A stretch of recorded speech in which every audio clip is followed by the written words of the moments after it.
Welcome back, savages, to another video. In today's video, we're going to be looking at a new crypto project called Azimuth. So this is their website, and I'll leave links to everything in the description so you can just get it from there. But the aim of this project is to turn every radio signal into a position fix. Azimuth is a decentralized network of passive SDR receivers. SDR, if you didn't know, stands for Software Defined Radio, and I'll show you what one of these receivers looks like very shortly.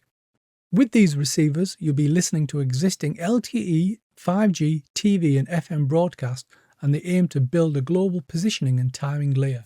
So how does it all work? Well, there's 3 stages, and the first one is the listen stage, and this is where your node will passively receive timing signals from cell towers, TV stations and FM broadcasts which are around you. The second stage is measure, where the Azimuth daemon, which is just really a process that runs in the background, and that extracts the precise timestamps from each of these signals. And the final stage is called earn, and this is where those observations are sent back to the network. So the better the coverage and the uptime, the better the rewards you're going to get. We just touched on signals briefly, but just to go into a little bit more depth, these are the type of signals that are being targeted here. So you've got LTE 5G from cell towers, you've got digital TV, FM radio, and it's not out just yet, but coming soon is LEO satellites as well. So in terms of being a node operator, there's going to be 4 options. Tier 0, which is a mobile observer, is an app you can run on a mobile phone right now, and this is available. The next one is Tier 1, which is BYOD, and that stands for Bring Your Own Device. So the device you'll be looking to get is an RTL-SDR dongle, and the price tag for that is around about $30. And this will work with software which runs on Windows, Linux, and there's also some Docker images that have just recently been released. So in this video, we're going to be setting one of these up because that software is now available. Further down the line, they'll have a Tier 2, which is a dedicated node, and that'll have a price tag of between $150 and $250. With this unit, it needs to be a lot more disciplined. It needs to have an outdoor antenna, 24/7 operation, and you'll get higher rewards for that. In the future, there'll be a Tier 3 node, which will have a price tag of between $400 and $600, and this one will be a multi-channel SDR with a 5-element antenna array. So at the time of this video, they reckon they've got 6.4 million signal sources, 261,000 coverage hexes mapped, there's 157 network nodes, so we're quite early into the project, and over 2.3 million observations. So right at the bottom it says, are you ready to join? Yes, I am. Let's give it a crack. So we're not going to be doing the app because that's fairly straightforward and you can just install the app and go with the flow. I'm going to be actually setting up the SDR. So let's click on that. So step number 1 is hardware. For this, you're going to need an RTL-SDR v4 USB dongle. I'll leave links in the description where you can buy this, and they're around about $30, so it's not too much of a cost. When you've got the dongle, you'll need to plug it into a computer running USB 2 or higher, and it can be on a Windows desktop or Linux, and recently they've just included Docker images for Raspberry Pis as well, so you should be able to run it on them as well. Step number 2 is choosing the antenna. And when you buy the RTL dongle, you usually get a stock dipole antenna included, and that should be good to get you started. But if you want better results, they recommend wideband discone antennas and magnetic mount antennas as well. So while we're here, let's have a little look at the options available. So the cheapest option is this 6-section telescopic antenna, which is just under $8. And it comes with an SMA male connector just here at the bottom. This is what it looks like. So if you just want to get into the project just to try it out, this is a nice simple antenna to get you started. So the other option that was mentioned on the forum was this 200-watt super discone antenna. And this has got a range of between 25 megahertz to 1300 megahertz. And with that, it comes with a higher price tag of around about $62. So both of these antennas were recommended on the Azimuth Discord. However, I've come up with a third option. And this option is called the SkyScan Desktop. And the reason why I've chosen this option is, number 1, the reviews are absolutely fantastic for this. It gets really highly rated. Also, the range is a lot bigger than the other one that we've just looked at, which was the tram. This one's got a range of 25 to 2000 megahertz. And also it's quite compact as well. This is what it actually looks like. So these are the different parts of the antenna, and as you can see from this picture, the connector on the end of this cable is a BNC one, which won't connect to our SDR, so we'll need a converter. This right here is the adapter you're going to need, and this is an SMA male to BNC female coaxial adapter. And what will happen is the cable will go into the bottom end just here, and the end coming out here, which is the SMA male, that'll plug into the SDR. So I'm going to go away and order this kit, and then we'll come back and do a full unboxing shortly. So the SkyScan desktop antenna has just arrived. I've quickly just unboxed everything, and this is what you get in the box. So first of all, you've got the instructions. Then you've got the rather heavy base. You get an Allen key. You get 4 of these short parts that go into the head, and I'll show you that shortly. So this is the main hub right here, and you've got the BNC connector on the end right there. You get 8 of these long aluminium radials that'll go into here, which I'll show you shortly. And then you've got this right at the top as well. So the first thing we're going to do is take these 8 radials and insert them all the way around this hub just here.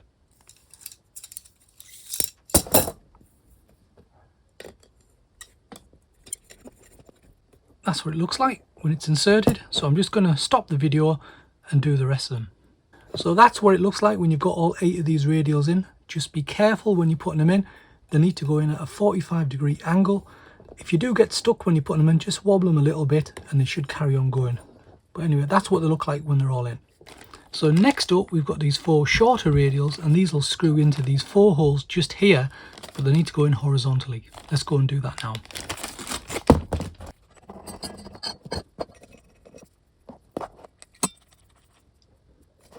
So this is what it looks like when all 4 radials are connected, and this is the top part of the hub. So we'll be putting this on shortly. First of all, I just want to connect the base to this main hub here. So all you need to do is just remove this protector here and screw it into there. So that is the base fitted to the hub, and I've got to say it looks nice and sturdy there, so that's good. So while we're here, we might as well fit the adapter for the cable. So as mentioned before, the cable adapter on the antenna is a BNC one, and the converter we ordered is a BNC female to a male SMA. And all you do is insert it into there and twist it. And that's it. This end then will plug into the SDR, and I'm going to show you what that looks like as well. So this right here is an example of an SDR, which is a software defined radio. On the one end, you've got the USB connector, which connects to the computer. And on this side, this is where the antenna cable will connect to on here. So this is a receiver end right here. This version right here is called a flight aware. The one they mentioned in the documentation to use is called an RTL-SDR v4. And that's very similar to how this works as well. Before we plug this into a computer, we're going to first of all install the software. Let's go. So we're on to step 3, which is a software install. So we're going to click on the download button here on the top right. We are going to choose download for Windows because that's what operating system we're going to be installing it on. If we scroll down, there's various other versions. You've got a Linux version. There's some experimental versions for ARM64 and Pi versions right here. And just recently, they've also introduced some Docker images for AMD and ARM processors as well. So in our case, it's going to be Windows, so it's right at the top. So just click on download for Windows. The size of the file is around about 27 megabytes, so it's not too big. When you've downloaded it, you might get a security warning like this. Just click on the 3 dots here, click on keep. You might also get a second message like this, just saying that Smart Screen couldn't verify the file. That's fine. What you need to do is just click on the down arrow on this delete button and click on keep anyway. Just before we install the software, please make sure that you don't have the USB dongle plugged in yet. That comes afterwards. So this is just installing the software, the dongle will come afterwards. So at this point, just click on open file. So again, you might get another Smart Screen pop-up saying it doesn't recognize the app.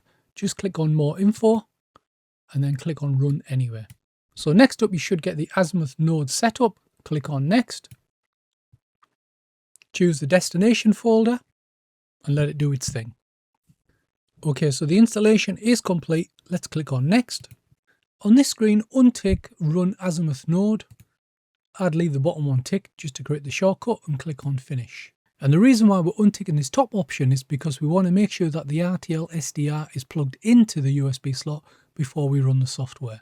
So at this point, go ahead and connect the cable from the antenna to the SDR and then plug it into the USB slot of your computer. So when you plug the SDR in, you might find it hasn't been detected properly. And the way you can do that is to go into Device Manager on your Windows PC. If you look under other devices, you'll see maybe something like this where it says RTL and then it's got a warning sign next to it as well. That just means that the driver's not been fully updated. So the way to do this is to download a program called Zadig, and I'm going to show you how to do that. So the link you want is this second one here. So if you click on it and then click on download, once it's downloaded, click on open file, click on yes. I'm not bothered about updates, so I'm just going to click no. So automatically, as you can see, it's picked up the RTL device there. At the moment, there's no driver on it, and we're going to be using this Win USB driver. So we're just going to click on install driver. So that's the driver installed, and as you can see here on the left hand side, it's now moved from other devices down to universal serial bus devices, and there's no warning sign next to it. Click on close, and we are done. So step 3 is complete. The software is installed. We're not going to launch the node just yet. There's one step left to do. Step 4 we can skip because we're not going to be installing the software on Linux. We've already done it on Windows. Step number 5 is to create an account. Let me show you how you do that. Go to any web browser of your choosing and type in azimuth.tier/login. On this page, you're going to register for a new account, and you can just go down to the bottom where it says no account and click on sign up. On this page, you can enter an email, password, and this referral code if you appreciate this video, and then just click on create account.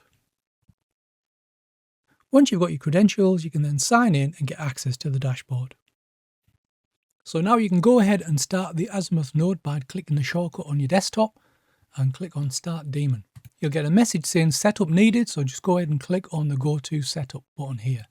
Next up, click on Get Started. In here you need an API key, and you can get that from your dashboard.